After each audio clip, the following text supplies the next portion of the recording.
pretend to be another. Never want to be another. Won't apologize for being me. It's all I can be. Hearts. I might not be perfect. It's alright. Working on my I think the jacket's so bad. I'm melting, what a world, what a world. That bucket of water.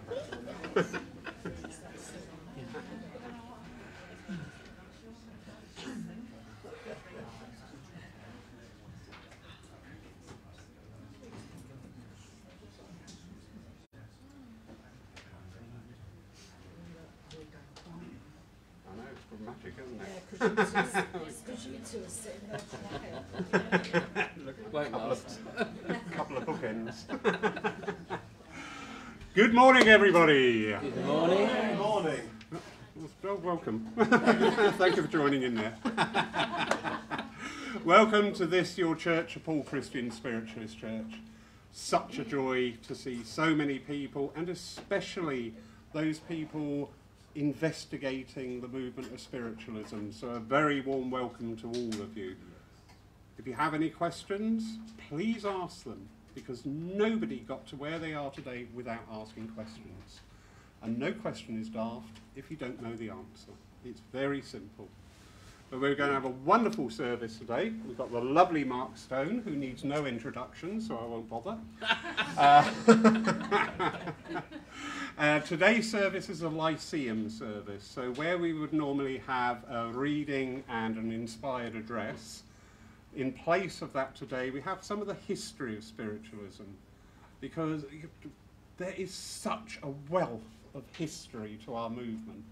And I think it's always a good thing to learn more about what you're becoming involved with you investigating, and for a reminder of workers for today on whose shoulders you are stood today doing your craft. So we are looking forward, Mark, to your wealth of knowledge. Thank you. Without further ado, sir, if I may hand over to you for the opening blessing. Certainly. Thank you. Ladies and gentlemen, if just for one moment we close our eyes but open our hearts and minds to the spirit world in prayer. Gracious and divine Spirit, as we join together this morning, open our hearts and minds to the greater wisdom and knowledge of the other world. Allow us to open our inner eyes to the greater vision of life, to the greater understanding of all things.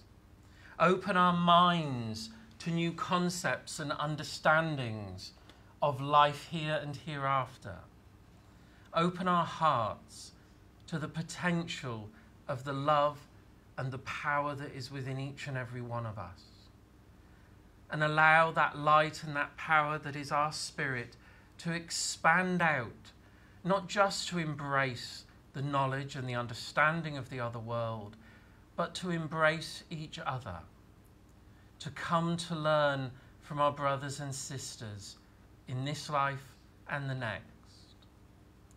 Allow us in this time to not only gain from the benefit of understanding and learning, but also to draw upon the wonderful power of healing that works within and through each and every one of us.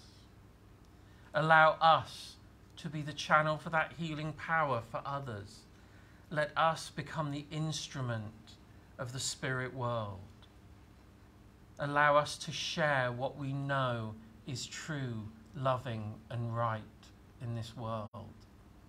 Allow us to lift up others as the spirit world uplift us. So let us place ourselves as always in your care and keeping, knowing that within this service all that is said and done, as always, is said and done in the truth, the love, the light, and the understanding and learning of spirit. Amen. Amen. Thank you, Mark. And now, if you would care to, please join in with saying the Lord's Prayer. Our Father, who art in heaven, hallowed be thy name. Thy kingdom come, thine will be done, on earth as it is in heaven. Give us this day our daily bread, and forgive us our trespasses, as we forgive those who trespass against us. And lead us not when in temptation, but deliver us from evil. For thine is the kingdom, the power and the glory, forever and ever. Amen. Thank you. And we now shift our hearts, our mind, our energy. This service today is created not by us on the platform, but by your very presence here.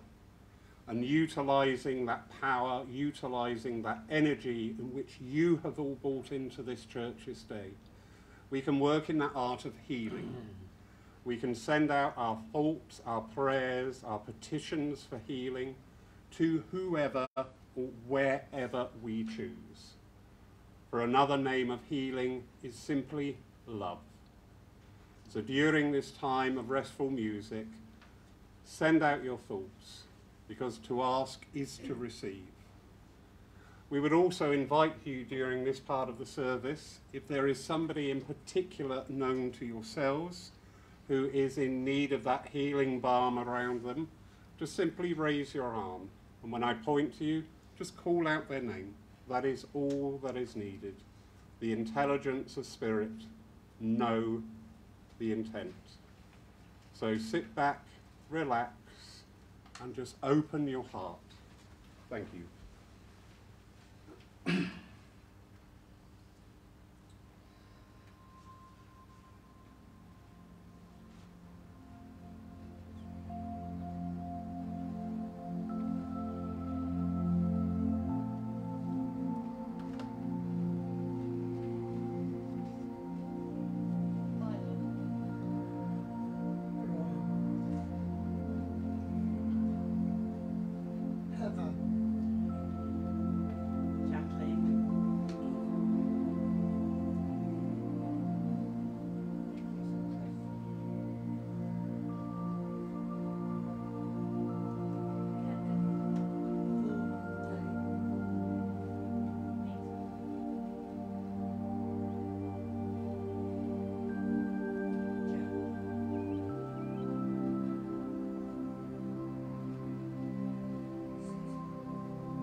Divine and infinite Spirit, God of our own understanding, we thank you for this time and the reminder that we are all healers by thought, word or deed, and able to work within this boundless energy at any time, wherever there is that need.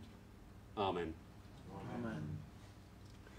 I will now hand over to Mark for the Lyceum part of the service. Lovely. Thank you, sir. Good morning, everyone. I'd like to start by reading a piece from a book called The Potpourri of Spiritualism, which is actually one of the accompanying books to the Lyceum movement. So it's a collection of writings by lifelong spiritualists on different viewpoints, different aspects of spiritualism. And the piece I'd like to read for you is called Spiritualism and a Young Mind by a lady called Dorothy Kavanagh. On coming into spiritualism at the age of 12, a very confused, unhappy child, not understanding why a loving parent had to die, I found a happy band of people called spiritualists. These lovely people explained what had happened to my father and that it was not the end. I could still feel my father's love and care if only I would take the time to learn about spiritualism. So I started to listen and to ask questions, to observe how these people behaved, not only to each other, but to everybody who came into that meeting place. I realised that it didn't matter that my mother and I were not well off and not able to put much in the collection box, or that our knowledge was limited, but we were welcomed with open arms.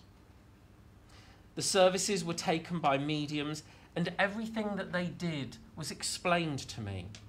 I found that the little motherly, ordinary lady who was so full of fun could just go up onto the rostrum, give herself over to the spirit people who came to talk to us and helped bring comfort to those in need.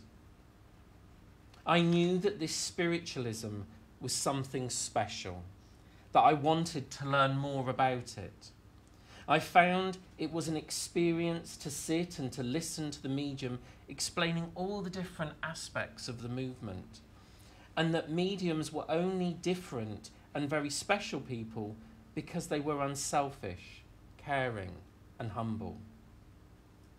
Time has moved on, and over the last 36 years, I have continued to listen, to ask questions, and to observe.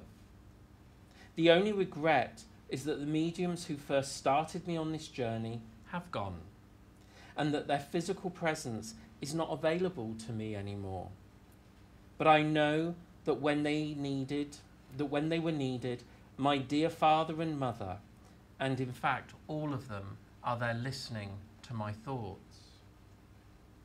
I hope that over the years I have become a little bit more like those people, that I too am caring and unselfish, that I am prepared to extend my hand to those in need, but I have such a long way to go to achieve those attributes, and that my knowledge, I feel, is still very limited. Nevertheless, I shall continue to question, to listen, learn, and give thanks to the Spirit for leading me to a band of workers for spiritualism who all those years ago taught me that spiritualism is a way of life, and it can have as many interpretations as needed. It can mean all things to all people, because it can also influence our lives.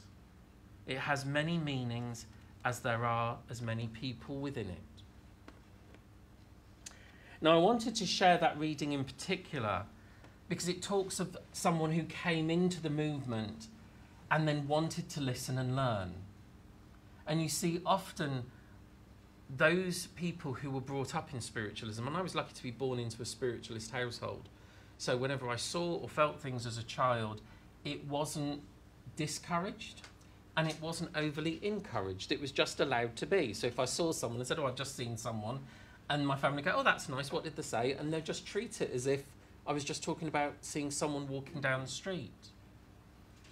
And so as a child, we're like sponges. We want to learn, we want to grow, we want to experience. And when we come into spiritualism at whatever age is not important as to what learning you can or can't have. How many people start to think, oh, I'm too old to learn anything now. You can't teach an old dog new tricks. But wherever we find ourselves coming into contact with this movement, we have a chance to learn and to grow. And the Lyceum movement was originally the spiritualist version of a Sunday school. It wasn't just about teaching, but it was about learning all aspects of life. Calisthenics were done, you know, all of the raise the arms and do. Now, I'm going to get you up later and we're going to have a workout. In this heat and in this suit, I'd die. I'd be the next message. But believe me, too much exercise and I would be. So, but the important thing was it was more about learning of life, preparing people for life, understanding how to be an individual, how to acknowledge the spirit within, the power that is within. Not just teaching that the dead live on. And you see, when we look at our movement now, and this is why I love the things that Lawrence is bringing in to spiritualism here at Paul Spiritualist Church, is that there is a great emphasis on learning. You see, when you get your message from a loved one that says you live on, what then? What changes in your life? Maybe the feelings change within you, the emotions change within you, the sadness or the pain is changed and altered by that knowledge that your loved one lives on. But what then? Do you just go away and go, oh, well, that was lovely, I'll go and watch Coronation Street now? And your life is unchanged. Because it should start to make you think, what are the implications of this eternal life? What is spiritualism? Not just what's mediumship. A lot of people say, oh, I'm learning mediumship. One tiny part of what we are, of what this movement is. And you see, a lot of people in life don't want to wait. We have wonderful pieces of technology at the end of our hands, half of our lives now. And when we press a button and nothing happens within 3 seconds, have you noticed how frustrated people get? They press a button and go, and it's thumb.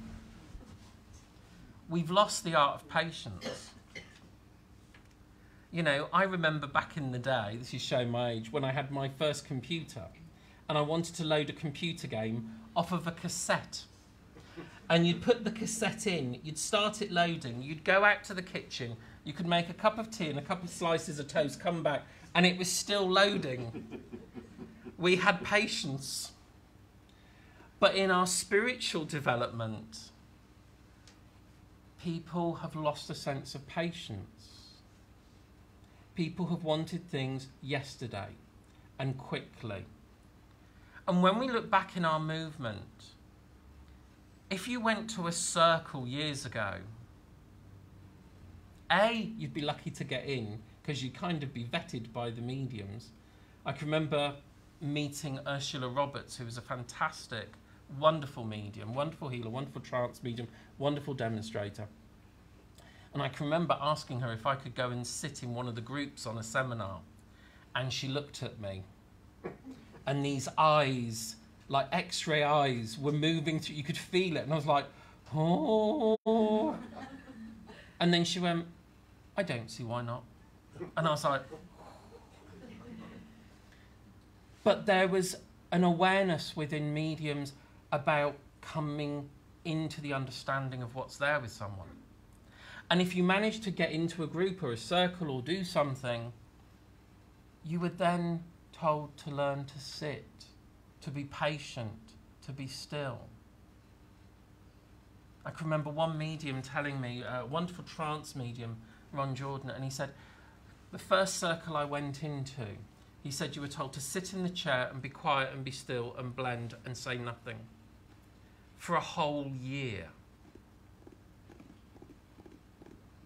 Can you imagine if someone said that to most of the students these days? After 2 weeks, they'd be, this is boring, I'm off, and that would be the end of it. Because there is a need to understand not just the development process, but also the processes within us.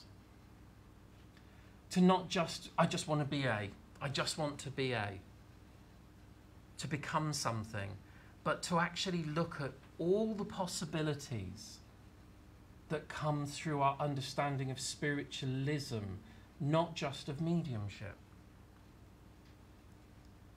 When Lawrence talks about the history of spiritualism, we often think about some of the great people in our movement, the pioneers of spiritualism.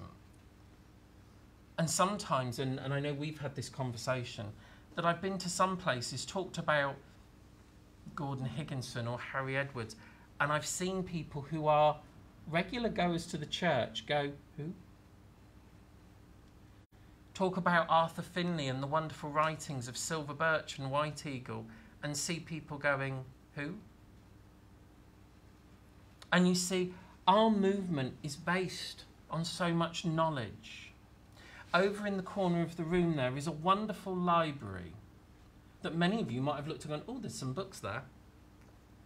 How many of you have picked up one of those books and started to read and started to ask questions and look and observe?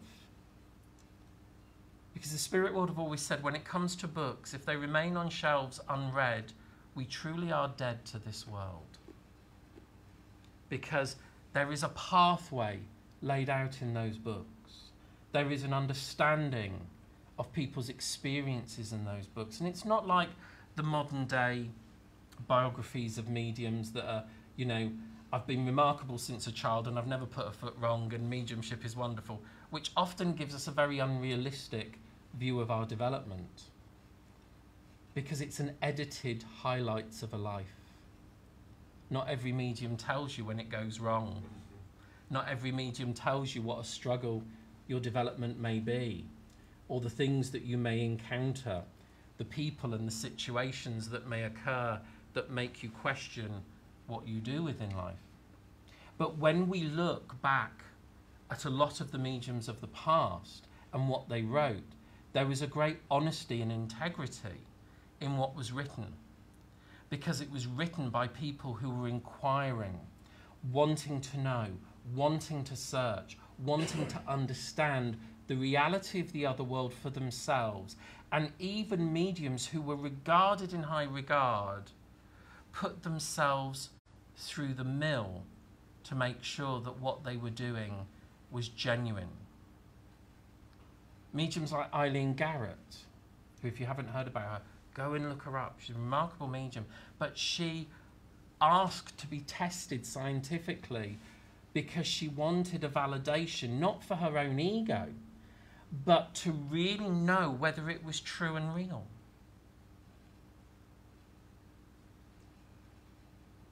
The great spiritualist Arthur Findlay, he came into writing about spiritualism to disprove it as nonsense.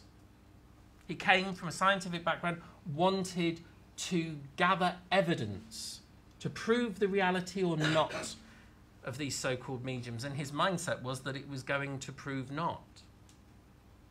And he sat with a direct voice medium, John Sloan. And within the period of his research, I believe it was over a year or two with John Sloan, he decided that he was going to categorise the information that came through from the so-called dead. That there would be Class A evidence that only the spirit in the spirit world and the sitter would know. There would be Class B evidence that was evidence that could be gained from public records if you knew the name of the person. And there would be Class C evidence that would be information that was interesting but didn't prove anything. And within a year, he had over 137 cases of Class A evidence, changed his mind and became a great supporter, and eventually left his home, one of his manor houses, to the Spiritualist Union as a home for spiritual studies. So from a skeptic to not only a believer, but a great supporter. And his books, some of them very hefty, some of them, I have to admit, The Curse of Ignorance Volume 1 and 2, which are like 2 house bricks, I have not managed to work my whole way through. But the other books that everyone should read in spiritualism, On the Edge of the Etheric, his first book, looking at the research, and The Way of Life, where the spirit world talk about how they see and perceive their world, their life, and their life in the afterworld, in the spirit world. They should be, everybody should read. Even if you're not interested in being a medium, you should read it as a spiritualist, to be interested, to see that when people, you know, we have a lot of people nowadays, don't we, who go, oh, well, there's no proof. I can tell you there's a darn sight more proof than those people realise. But as keepers of knowledge, we need to share that truth and be able to talk about those things. And I have to say, if you come up against an ardent skeptic, you're almost certainly never to change their mind. But at least you can stand your ground. And you see, we think of those people and many, many more. But actually, as Lawrence said, look at the people who have just gone before. One of the things I've always loved since being younger in the spiritualist movement is sitting and talking to people about their experiences of unfoldment, of development, of the mediums they sat with, of the things they witnessed and experienced. Because in there is living history. Within their words. And there are several people I'd like to talk about and their experiences, because by talking about them, we are sharing the history. We are sharing things that should inspire us and continue to inspire me. So I sat many years ago with a lovely local medium who was wonderful, called Bill Avery, and some of you will remember the lovely Bill Avery.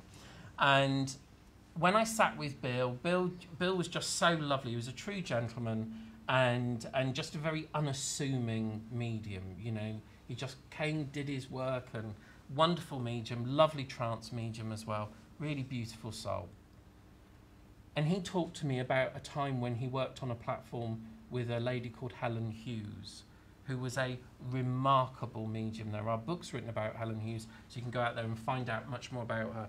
But he recounted an experience he had whilst working with Helen.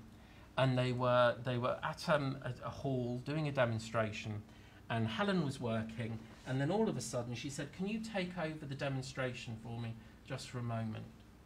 And so Bill got up and was working, and Helen just got off the platform, walked around and went to the back of the room and walked up to a lady very quietly. There's no show about any of this.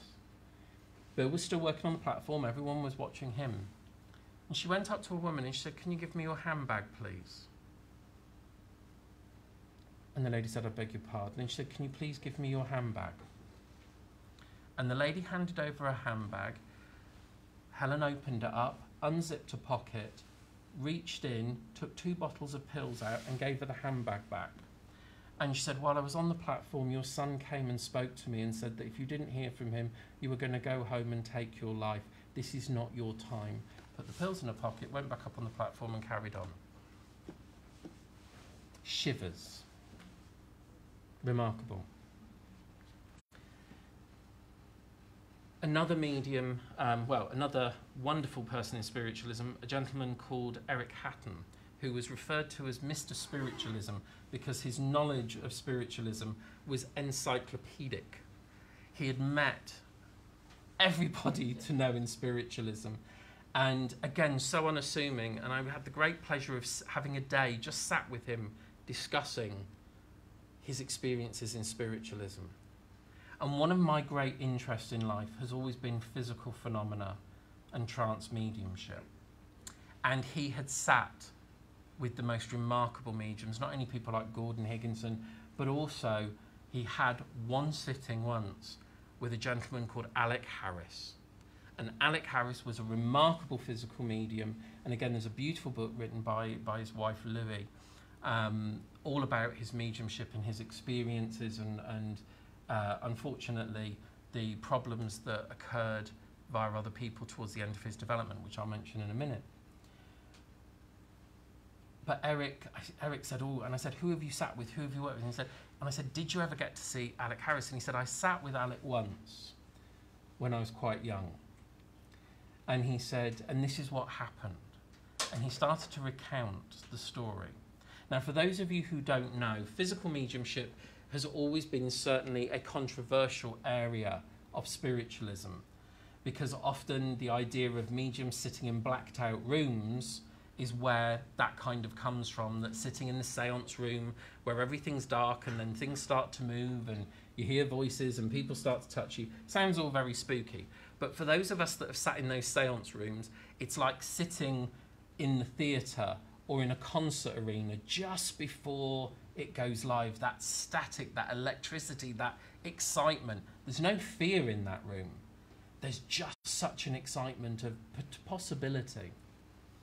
And so he talked about Alex, and he said, well, he said we'd go to his home and there would be a room that was bare floorboards. And he said, and then several people were invited in to check that the floor had no no trapdoors in it. And he said, and then a tarpaulin would be stretched out across the floor to make sure that nothing could pass through the floor in any way. And Alex would be dressed in pyjamas, and then it would be asked that 2 people would search him physically, as in with no clothes, to make sure that he wasn't putting any costumes or paraphernalia inside of the clothing that he was wearing. Think of the things that you're going through if you had to do this for Circle. And careful. And so he was then not left alone from that point. And then a curtain would go across the corner of the room. Again, the tarpaulin and everything was right into the corners of the room, so there was no way to move through the floor. And he said, so we were all in, and there was a red light. It wasn't in darkness, it was in bright red light. And he said, and then Alex was put into the cabinet. He went off, and then out of the cabinet came an Oriental man, dressed in all his finery. A small Oriental man just came out, spoke to us, talked to us, and then walked back into the cabinet. And within moments, out of the cabinet came a tall Indian with a full headdress, fully clothed in all his regalia. Talked to us, went back into the cabinet. Then a little girl came out and spoke to us, and then went back into the cabinet. And people might think, well, that's all very well and good, but somebody could do something, could create something. And he said, and then at the end of the sitting, the curtains opened and the Indian came out, the Chinese man came out, the little girl came out, and they pulled back the curtains, and there was Alex sitting in the corner, ectoplasm streaming from his mouth, going to the floor, attached to all of these individual people. And then in front of our eyes, these people just melted away into the floor and were gone. Remarkable. He saw that once, and he never forgot a single detail of what he saw. And you see the inspiration of these people. Unfortunately, Alec Harris, if you ever read his book, fell foul of people wanting to try and expose mediums.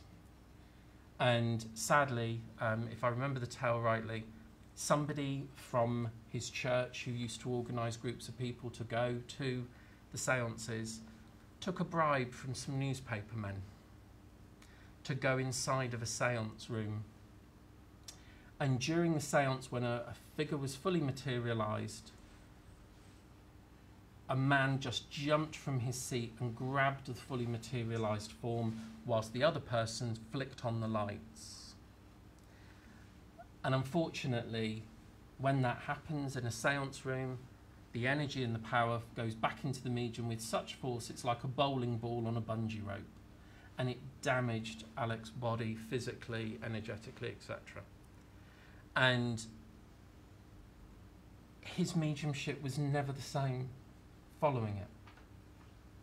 But what it showed was, rather than people wanting to inquire genuinely, there were people who were going to do things that were foolhardy.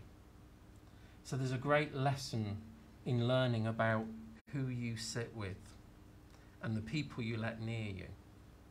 But remarkable. And often many people you will hear now in our movement tell us that those days are over. We won't see the like of that again. Well, if we've learnt anything from history, everything is a cycle. So everything is possible, and everything is possible within energy. But it depends on what those people that are here now doing, believing and thinking that is going to form what happens in the future. If we don't learn about what's been possible, what has happened, the remarkable people, Harry Edwards, a remarkable healer, but not just a healer, a trance medium, a mental medium, a physical medium, a wonderful speaker, a wonderful teacher. Along with patience, we need to expand the horizons of what we investigate. All of the mediums going back, and hopefully many of the mediums today and the mediums of the future, should investigate all areas of spiritualism in their entirety, not just, oh, I'm going to be this. All of the mediums of the past investigated every area. They found their niche. Maybe not what they were expecting, but they found their niche. But that broad base of knowledge gave them the strength and the understanding to help others.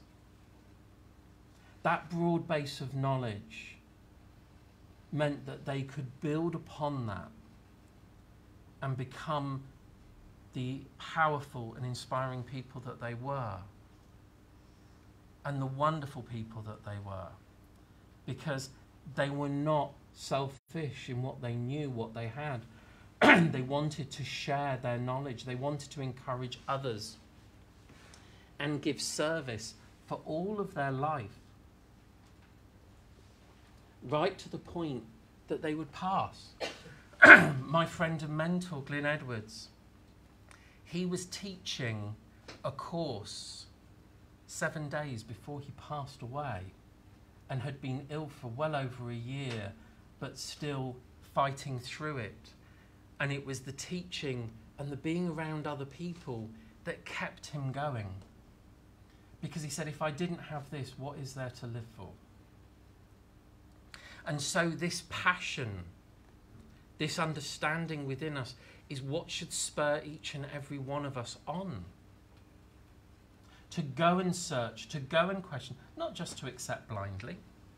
Spiritualism is not a movement that says, believe me, I'm a medium, I know it. It says, here are some facts, here's some information, here are some examples. Now go out and find out for yourself. But it's you that has to do that work. It's you that has to go out there and sit, read about people, research on the wonderful internet about people. And just a word of warning, wiki pages, or wiki whatever it is, Wikipedia, is not necessarily the best source on spiritual information because people can go in and edit stuff out.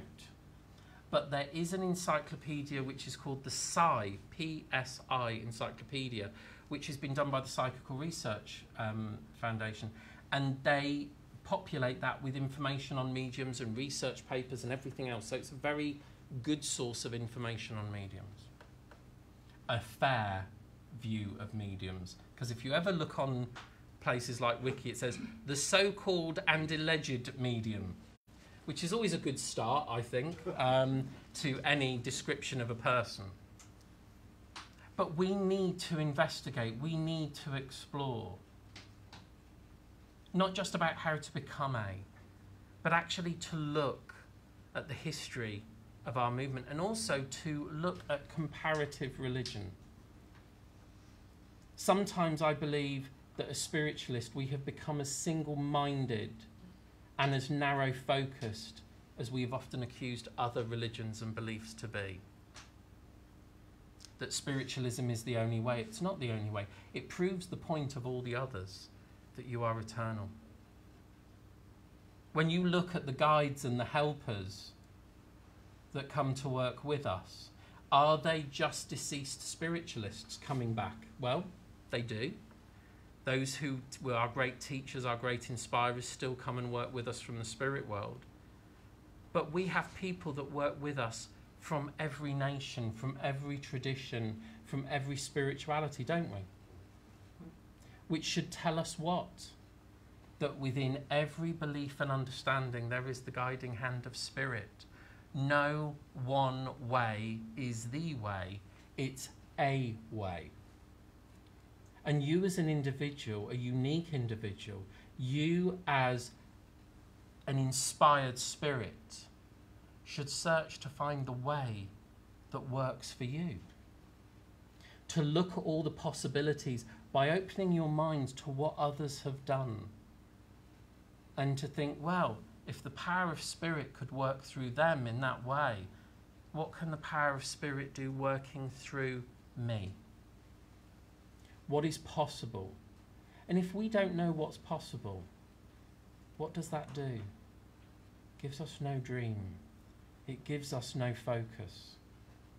By sitting, listening, witnessing, reading, we open our minds to this great possibility, this great potential. And that's based on our learning and our searching, our asking questions and observing. And you know, Lawrence said a very interesting thing about asking questions. Don't be afraid to ask questions. Don't ever think that a question is stupid. I always say to people, there's no such thing as a stupid question. Don't know about the answer that might come out of me, but certainly there's no such thing as a stupid question. Be like a child. Question. Do you know the kid that sits and goes, why? Why? Why? Well, be that kid. You may not always be liked for asking why, but actually, if a teacher is not happy for you to ask why or for you to challenge a belief, then it makes you wonder, why not? Why are they worried? When someone says to me, oh, I know this is going to be a stupid question, I go, not at all. And then they ask a question and said, wow, that's a really good question. That's really fascinating. Isn't it interesting why you've asked that? And then it opens up. Nothing is stupid, nothing is foolish. And we should be able to question. We should be able to debate. Lawrence and I have talked about this a lot. That we should be able to debate different thoughts, different ideas, and still be friends. Rather than going, oh, well, you're stupid, you're rubbish. And this is what happens, isn't it? I mean, sadly, this is what happens online. Unless you've witnessed something for yourself, how do you know whether it's real? When you talk to a skeptic, I love this, this is always my wonderful stuff, and they go, oh, it's all nonsense, it's all cold reading, it's all this, it's all that. And I go, how many mediums have you gone and seen demonstrate? None. Oh, so as a scientist, you don't observe something, look at something or do something, but you draw a conclusion. It's not very scientific, is it? And then I turn to them and say, do you know what, I'm on at church this Sunday. You don't have to pay anything, you can just come in and sit and watch. I'll see you there. They're never there. Because they don't want to be proved wrong in their thinking. Not in all cases, but in some cases. The whole point is that all of us are learning. All of us are growing. All of us are opening to the potential of spirit. Don't stop questioning. We never stop learning. And always observe the world. And always observe the reaction in here. Because it's here that is going to teach you. The still small voices from your own spirit and those who come to be with you. Take the time to sit in the stillness, to invite the other world to come and help you, and learn from as many resources as you can. There are marvellous resources. Here, the videos that Lawrence has kept of all the talks. You've got hundreds of hours of knowledge to go back and re-listen to.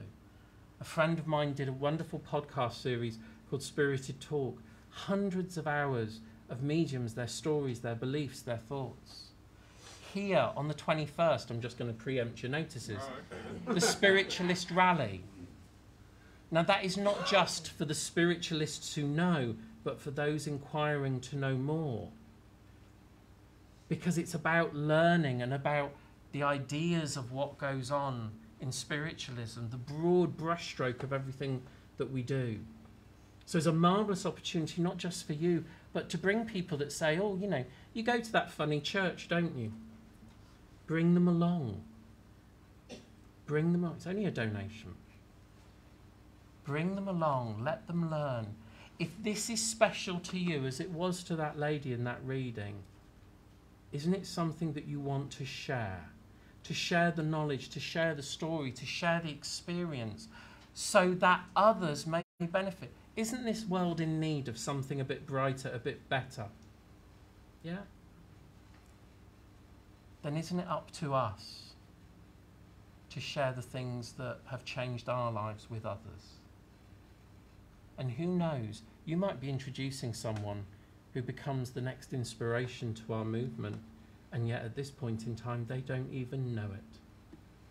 And you yourself may be fondly remembered as the person that brought them into this way of life. So ladies and gentlemen, I will leave those thoughts with you and say good morning.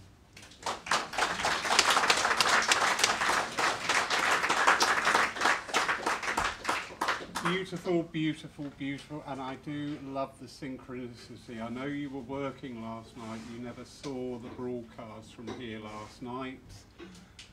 There were so many echoes in what was said today as to last night. Absolutely brilliant. Thank you, thank you, thank you, Mark. I hope you found some inspiration from there. And don't forget also, as Mark said, you can go back and review this talk online on our Facebook page or our YouTube channel. New people coming in, we do not show the congregation, it is purely what's happening on here. So you can go back and re-listen to it and hear some of those names to inspire you to find out more.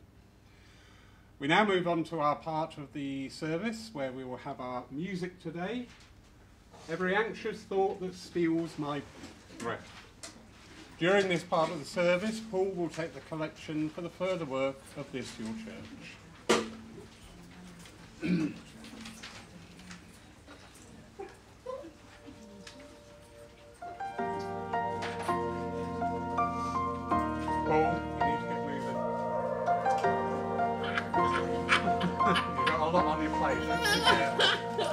Every anxious thought that steals my breath, it's a heavy weight upon my chest.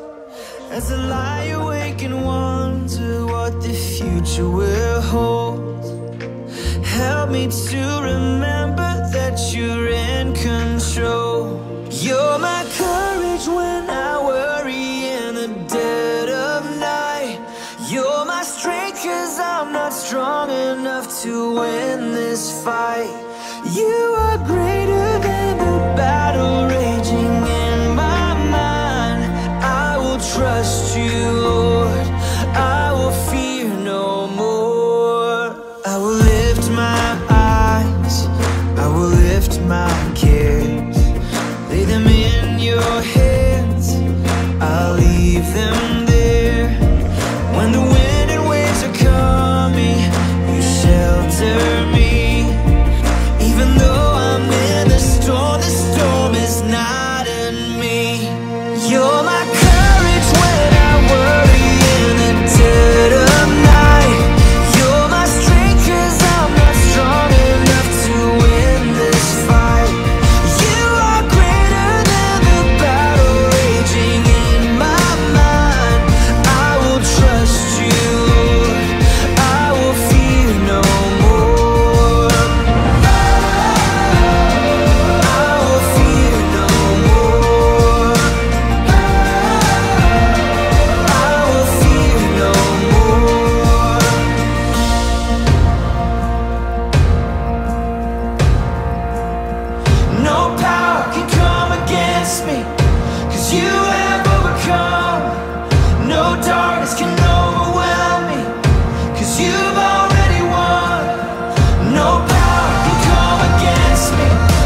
Before I hand over to Mark now for a short demonstration of evidential mediumship, as always, we will remind you this is a three-way conversation from spirit, through spirit, to spirit, and that engages your cooperation and participation.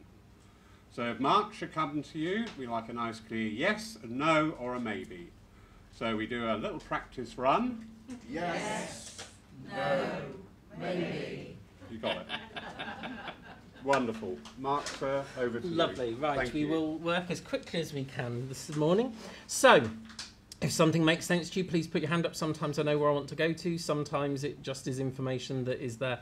I'm going to come talk to the young gentleman there with your chain around your neck. Hello there. Would you understand, please, with a grandfather in the spirit where there's a problem with his heart, and I know that before his passing he's either had like an angina condition where the heart is beating out of rhythm a lot, or he's had a few minor strokes or heart attacks before his passing to spirit? Yeah, there was a lot, okay. Because I'm aware of this bum, bum, bum, bum, bum, bum, bum, with him, and this feeling of anxiety and this stress around him before his passing, okay?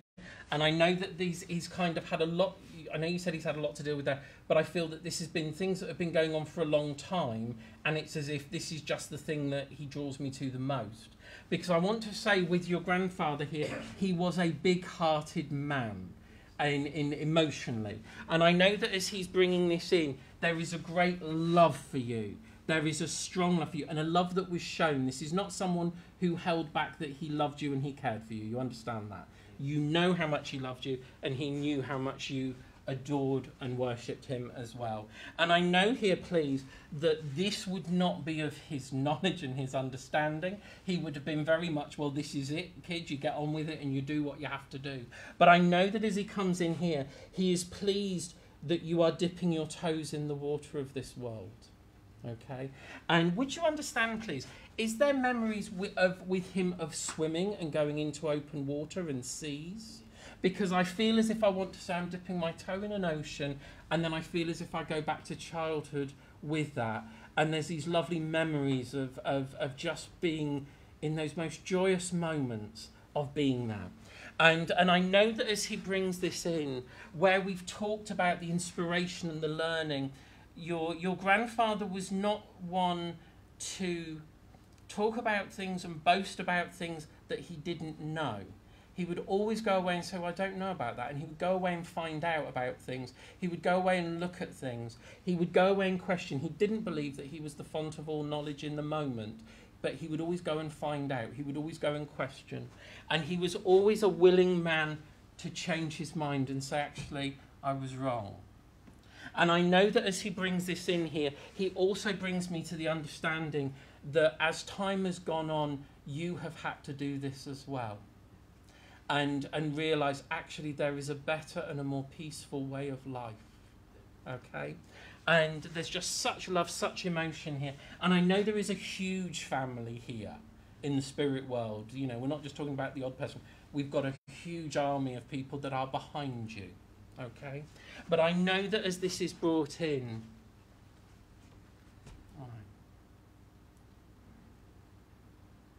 there are some things, you know, when I said at the beginning of the talk, there are some things that change us. But actually, those are the things that sometimes bring us into that great movement. And it's not done to us, it's happened. And therefore we move through it. Do you understand? And that the love that comes from the other world for both of you is so intense. And know that all is well. Okay, all is well. But I want to say to you that for the reason that you're being singled out, because I know you're together and I'm not just singling it, but is because you need the encouragement to know there is more to you than you believe. And this is something you tell him, don't you? That there's more to you. And so your granddad's coming and say, well, you'll have to listen to me because you're doing that deaf ear thing where you go, yeah, yeah, yeah, yeah, yeah, yeah. Okay? So he said, listen to me. So he thanks you for that encouragement because this is the change and the transformation that has been needing to come. So don't lose hope and don't lose faith. Your grandfather had faith But he said, but I understand that this is much stronger for you. Okay? So let me leave his love with you, his great affection. There must be a photo of you and your grandfather when you are only yay high to him that's out on the side, because he shows me it. And he said, I didn't leave your side then, I've not left your side now. Okay? So let me leave that with you, with his love, his great affection. Bless you. Right, I've got a lady with me here. You see, we're going to work quick today. I've got a lady with me here. I believe this lady's mum. But I know that as she's coming in here, she kept coming in earlier, and I kept having to hold onto the side because I felt like I got motion sickness. But I know this lady had like vertigo or a condition that made her unstable. And although she was told that she needed to rest a lot, she was typically independent in the fact that I'm still going to get up and I'm going to work my way around a room, even though I should be sitting down. And I know with this lady that there was a worry about her because she would live on her own. And I know that there were falls with this lady because of this dizziness condition that would affect her. But I know that this condition affected her over a number of years. It wasn't just at the end of her life, it was for a number of years. Where are we? Who understands that around mum? But, yeah, I do. But would you understand if it's not vertigo, it's an inner ear thing, it's a dizziness thing? Alzheimer's, I was going to go. No. I used to hold on to things. Oh, okay. But she was told that she should rest, and there was a lot of telling. Because I've got this happening, and normally, if you had like a walker or something, there would be stability. But she refused. She did have a walker, but she did. She refused to use it. Sometimes, yes. Okay. Because I know that we found her on the floor Yes. on more than one occasion. Yes. Okay. I'm not aware. Interesting enough, I'm not aware of the Alzheimer's. Normally, I would be. So, let me just check. No one else understands this because I'd normally be aware of the Alzheimer's as the first condition. And you'd understand the swaying, and it's more like a vertigo. It's an inner ear imbalance. Should have supported, kept being found on the floor. Okay, but still listen to me. But I didn't have the Alzheimer's thing, and I feel that would be important. And is this mum's mum? Okay, and you'd understand that mum would get terribly upset with Nan for not doing what she should do, like rest. So this is where we are. So thank you for saying. Because I feel that mum still with us?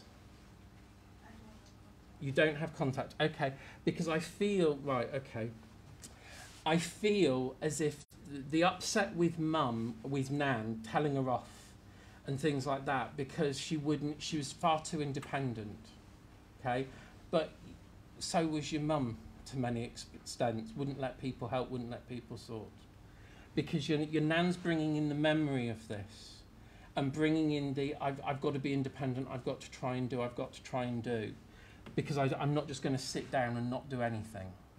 And I know, please, that here, I'm trying not to let what you've said just influence my mind in what's coming in, but I know here that this need for support that I need to bring around you. Now, again, I don't necessarily know this is to do with mum, but I feel there is this need of your grandmother bringing support around you where everything feels so unsteady and uncertain around you.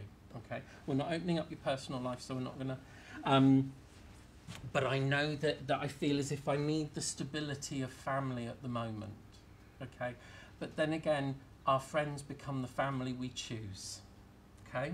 And your grandmother here, she's showing me, I don't know whether it's worry beads or a rosary. All I can see is that she's holding like beads in her hand, okay? And I feel as if I'm almost doing the worry beads with them, and I'm thinking about things, and I'm saying my thoughts, I'm saying my prayers here. But I know that as she's doing this, you're in her prayers at the moment, okay? And I know that she's... Okay. If I said you are very like your grandmother to look at, if you saw photos of your grandmother in her youth, you would see you, okay? And I know that as she does that, she said, you know, you too, don't shoot the messenger, you too can be a bit too fiercely independent, you understand? And although we all think it's good to be able to stand our own ground and be in our own space and not need anyone, sometimes we do. Okay? And I know here, please, did your grandmother used to have lots of false roses, fake flowers in her home? Can you remember? Because I've got all these rose heads that are silk ones and plasticky ones and things like that. But I know that as she brings this in, there is a memory of taking a rose in memory of her. Okay? And she wants to bring this back because it's the symbol of eternal love. And that never goes away. And I can only tell you one thing, and this is personal because of what she influences me with. Sometimes we try to connect and reconnect and it doesn't work. We can't always blame ourselves for that. You understand? From personal, I feel the same. Okay? So, also with your grandmother, did your grandmother love operatic singers? Like, would you understand, did she love Mario Lanza? Would you remember that? She had a lot of Things.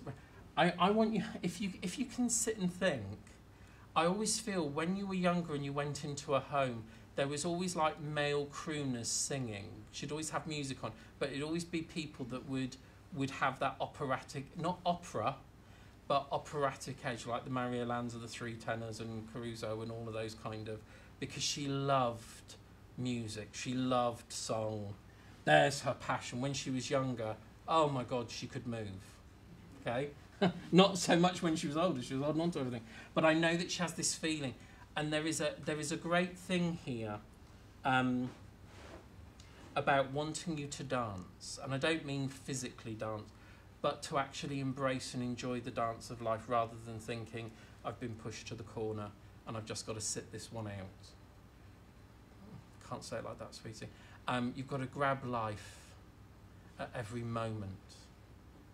And you've got to just do what makes you happy, darling. Okay? I don't know whether it was you or Mum that was there when Nan passed, but I know she felt somebody with hands on her hand and arm. Do you understand that? Okay? Because she said, I was aware to that last breath, I knew I wasn't alone. it's not in person, but it's Okay. Somebody was with her. She was in a bed or a hospital when she passed. Somebody was with her, holding her. So if that was Mum, if that was someone else, but there's the need to realise I was not alone. Okay, I was not alone, because there's always that thought that's there. She wasn't alone. Somebody was physically with her. All right. So don't ever worry. Oh, bless you. And your grandmother could be funny. She said it's only a body. She'd look at him, it's only a body. The love hasn't gone. I haven't gone. I'm still nosing around. She could be ever so nosy, your grandmother. Ever so nosy. She knew everyone and everything that was going on. And she'd sometimes say to you, she'd say, and then you'd have to ask later on, what was that all about? And then she'd tell you. She knew everything. Bless her heart. And your mum would sometimes accuse her of being a witch. How do you know these things? How do you see these things? Okay, but again, you come from a family that know and feel. Okay, so let me leave her love and this big hug of affection. Oh, that's really funny. As I get the feeling of a hug from her, rather than feeling a perfume, I get the smell of cooking around her, that I can smell onions, I can smell spice, and that's how I remember. I don't remember a perfume. I remember the smell of the wonderful food she cooked. And literally it came off of her when she came in a room. But she didn't care because she said, that's me. Okay? That power, that love, that presence. Oh, bless her heart. Make sure you eat right. But she'd do that. The minute someone would come in the room, she'd start cooking for them. Didn't matter whether it was late at night, first thing in the morning, she'd start going, right, let me... And every problem was solved in the kitchen. You go, sit, you talk, you cry your eyes out, you laugh your head off, and you go out feeling better. She was a kitchen counsellor. Okay? So know that her love, her inspiration, the prayers that you've, okay, sweetheart, the prayers that you've been asking for have not gone unheard. We hear you, and we're sending as much help as we can. Please, but please, when offered, accept the love and the help. Don't keep pushing it back. Okay? So I don't mean to upset you, but it's her love and it's her strength. All right? So if I leave that with you, my darling, and she'd do this all the time. 2 hands, not 1 hand, 2 hands. All the kisses in the world. Not gone anywhere. Okay? Not gone anywhere. I'll leave that with you. Ladies and gentlemen, I can feel the crook coming from this side. So, could you rephrase? I can't remember, I saw a wonderful thing on Facebook the other day and I thought, I wonder if you meant to do that. Oh, it was someone's name and the banner cut it off and it said psychic robber. And cut off the T and I thought, that doesn't look right, does it? Anyway, on behalf of myself and those people in the spirit world, thank you for your love and for your attention. And again, whatever has touched you, take it with you. Seek to know more, seek to learn more, and grow more. Because there is so much. Everything in life is touched by the spirit world. And the spirit world touches your life at every moment, whether you're aware of it or not. Open the doorway in your heart and mind and let the other world come in and be with you and guide you. And I'll say, God bless and good morning.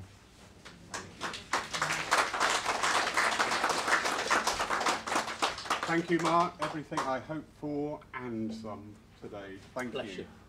Notices this Wednesday at 3 o'clock we'll be having a divine service. The medium is yet to be confirmed. I've just had a thought. Yeah, you can stop hiding. Unfortunately, Elaine's tested positive for COVID, so thoughts out to her. But we will confirm the medium for Wednesday at 3 o'clock very shortly. He's my psychic, my crook. Anyway, moving on rapidly. Next Sunday at 11 a.m. we have a divine style service, so that will have reading, philosophy, prayer, healing and evidential mediumship. And that's being taken by Stephen Mager, who's coming up from Portsmouth. Friday the 19th, we have an evening of evidential mediumship, and that is being taken by Leonard Tatt, who is with us for the weekend from Norwich. Leonard was a tutor at the Arthur Findlay College and also works regularly for the SAGB, the Spiritualist Association of Great Britain. That's his lineage, and it is quite mighty, so we're looking forward to that. Sunday the 21st, as Mark has already touched upon, we have our day rally of spiritualism. We have speakers in, including Elaine Bevan, Brian Walker, Stephen Mager, Leonard Tatt, Bill Rich, and some other bloke. What's his name? No idea. The lovely Mark. The lovely Mark. Day-long event, short talks, different aspects of spiritualism, covering healing, philosophy, the evidential side, science and spiritualism, history. There's so much going on that day, so it's going to be a long old day. Entry by donation. I do not like to put a price on education, and I think that nobody should ever be disbarred from education because of your finances. Whatever you donate is absolutely beautiful, so thank you. And in the evening, we have a medley of mediums. I've always wanted to say that. We have an evening demonstration of evidential mediumship, and we will welcome back to the platform Mark, Leonard Tatt, Bill Rich, and Stephen Mager. So that's in the evening. There is a price for a ticket on there of £15. Thursday the 25th, we have some private sittings available. These are commonly known as one-to-one times, where you sit with a medium. And that's been taken by Craig Morris, who is with us for a few days. So that's on Thursday the 25th, and those appointments are available in the afternoon. Friday the 26th, Craig will be giving an evening of evidential mediumship. On Saturday the 27th, so this is the bank holiday weekend, Craig has taken a workshop on your mediumship. And as we've been hearing today, don't confine the term mediumship to just being evidential. Your mediumship unfolds in many different ways. So that workshop is between 10 and 4, open to everybody. There is a limit on numbers of attendees so that we can devote that personal time. We also include a light luncheon and refreshments throughout the day, and that's at a cost of £40. Saturday the 27th in the evening and also in the afternoon on Sunday the 28th, we have Kes Eggleton with us. She'll be conducting private sittings on the Saturday evening and the Sunday afternoon, and in between that she will also be taking our divine service at 11 a.m. I will now hand over to Mark for the closing blessing. Before I do, just a quick reminder, so nice to see so many of the members of the church here today. Just please remember to stay on for the AGM after the service today. Mark, sir, thank you. So, ladies and gentlemen, once more, let us just close our eyes and open our hearts and minds in prayer. Gracious and divine Spirit, we thank you for this beautiful time that we have shared together this morning. We thank you for the love, the guidance and the inspiration. And we ask that as we go out into the world in the days and weeks to come, that we seek to know more of life. We seek to understand the philosophy, the wisdom that the spirit world can bring. Let us realise that those who have gone before us have laid a pathway, have left information, have given us texts, have given us, or given the spirit world, their voice to be heard in our world. That there is no question that has been asked that has not already been answered in some form or another. And allow us the discernment to inquire, to find what is right for us, that inspires us and leads us on into a brighter and better future, knowing that the power of the Spirit within is without measure and without limit, and that we can open our minds to the infinite possibilities of life and life hereafter. So as always, we thank you for the love, the healing, the inspiration that comes in these moments when we sit together in your presence.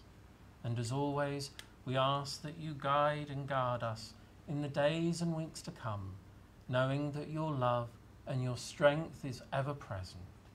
So for all that has been, for all that is, and for all that is yet to come, we thank you with joy and gratitude in our hearts. Amen. Amen. Mark, thank you. Spectacular. Thank you, thank you, thank you. Thank you, everybody who has attended here, both here physically and joined with us online from across the world. We hope that you've enjoyed this day and it's going to inspire you to do some research, some reading, and find out more that spiritualism has to offer us.